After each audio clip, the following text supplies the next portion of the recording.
Bagaimana anak nakal itu menyebabkan kecelakaan mobil. Bus sekolah itu dari awal baik-baik saja di sepanjang perjalanan.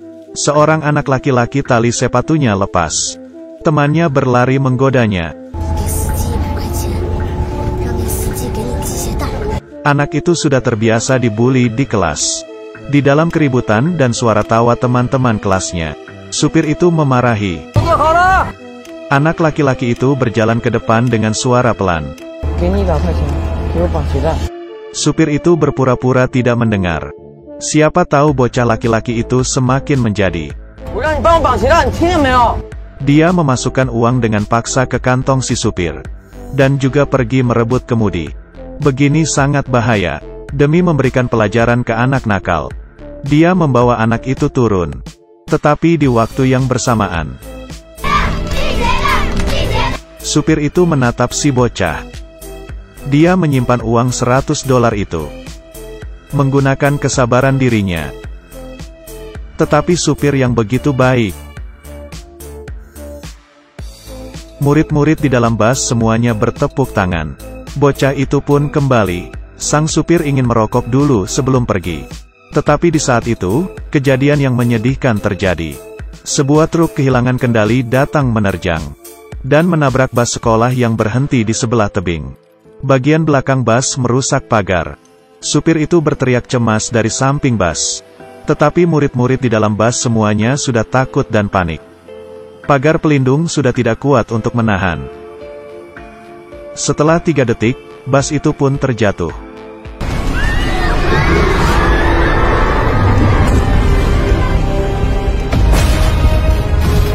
Bus sekolah itu pun terjatuh ke tebing. Supir itu kaget hingga bingung. Dan dia akhirnya berlari ke bawah gunung. Dan supir itu menolong sebisanya dalam waktu yang bahaya. Di sidang pengadilan, seorang yang tua menanyai perempuan di dalam kelas. Perempuan itu mengatakan dengan berani,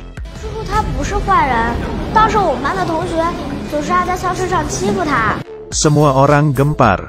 Terakhir supir itu diakuisisi. Tetapi dia tahu, di selanjutnya, supir bangun. Dan pria di depannya yang memenjarakannya.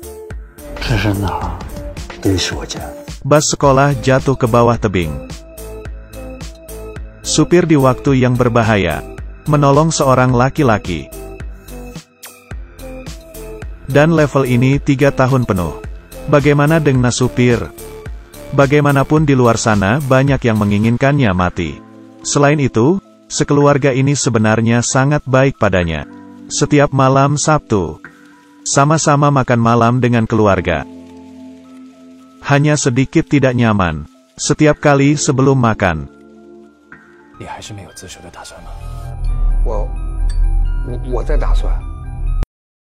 Dia sudah terbiasa. Selama 3 tahun, tahanan ini sudah menjadi bagian dari keluarga ini. Sangat jelas bahwa dia hamil. Tetapi muka sang Sami sama sekali tidak ada rasa kaget. Setelah istrinya kembali, istrinya mengatakan, suami terdiam beberapa saat. Siapa tahu bahwa istri mengatakan sesuatu yang keterlaluan. Sang pria masih tetap memela ikan. Hanya saja pisau dan garpunya bergetar. Istri mengatakan sekali lagi. Suaminya memaksakan senyuman. Sejak sang istri mengajukan keinginan bercerai itu, ini dari awal sudah bukan keluarga yang normal. Yang pertama adalah sang ibu. Menginginkannya berjalan masuk ke dalam. Sang anak pun menuruti. Saat sang anak berjalan hingga ke depan rak, untung saja sang ayah mendengarkan suara. Berlari dan menolong anaknya yang kaget. Dia kelihatan anak yang manis dan taat. Di depan ayahnya melaporkan. Mengancam kakaknya secara diam-diam.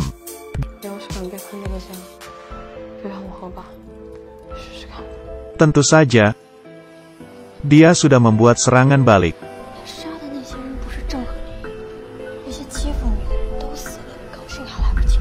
胡说，不是这样的。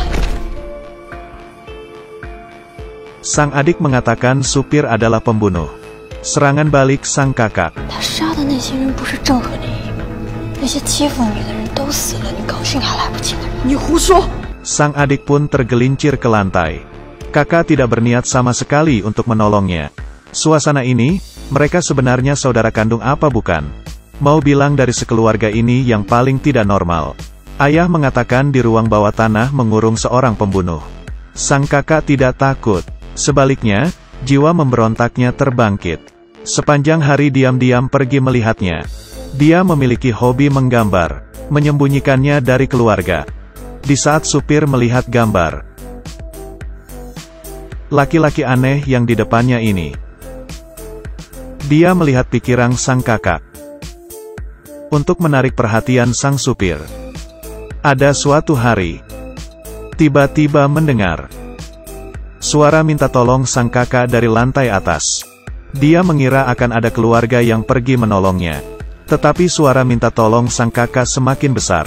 Sang supir pun panik. Dia mengetur pintu bawah tanah, tetapi tidak ada respon. Dia ingin membuka jendela keluar, juga tidak bisa dibuka. Di saat dia ingin menobrak pintu, pintu tiba-tiba terbuka. Sekeluarga menatapnya. Sang supir tidak tahu, sang kakak tadi berpura-pura kalau dirinya terkena luka bakar. Dan di malam hari, sang kakak datang ke ruang bawah tanah lagi. Semalam ini ada urusan apa lagi? Tetapi kali ini, aura sang kakak sangat aneh. Tali sepatunya terlepas. Pelan-pelan menghampirinya, mengulurkan tangan ke supir. Ekspresi lamban, seperti ingin memberikannya sesuatu. Setelah supir lihat, itu adalah uang $100. Di waktu yang bersamaan, sang kakak mengatakan kalimat yang familiar. Kalimat ini adalah di 3 tahun yang lalu, penyebab kecelakaan. Supir itu tiba-tiba merasa ketakutan.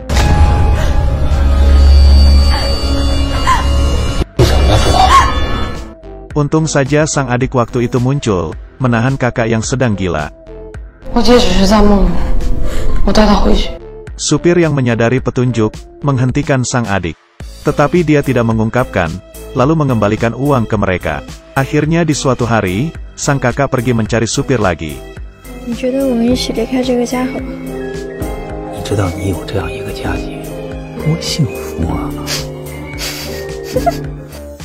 Potongan film ini berasal dari film yang akan ditayang. Pengunjung misterius. Kecelakaan di 3 tahun yang lalu itu sebenarnya apa yang terjadi? Hanya melihat keluarga berempat yang bahagia, masih ada rahasia apa? Menggunakan pembicaraan dari sang kakak.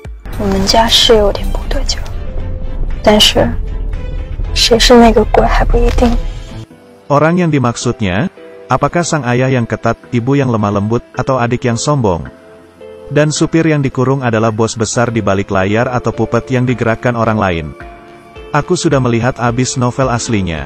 Pada dasarnya ini adalah yang meraih ketegangan terbaik tahun ini. Di sini bisa memberikan semuanya 2 tips. Selain dari keluarga yang aneh, masih ada 2 orang penting. Yang pertama anak kecil yang bernama Lulu. Satunya lagi, yaitu bocah yang dibully ini. Perhatikan baik-baik warna matanya abu-abu. Ini adalah film yang penuh detail. Kejutan di akhir, di luar imajinasi Anda. Tanggal 1 Mei kita ketemu di bioskop.